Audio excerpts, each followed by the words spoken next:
Kaya talaga to mga idol, pag ito ay lumabas ayan sa fuel to mga idol. So ito na yung sinabi niya, water and fuel. So drain water aspirator mga idol. Ayan, so ito na-report na to. So bukas pa to nila linisan dahil dito sa amin mga idol, wala kaming authorized dito.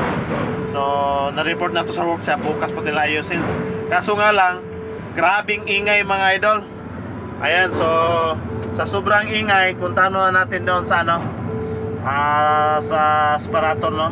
So bunutin natin yung wire doon para di siya magingay.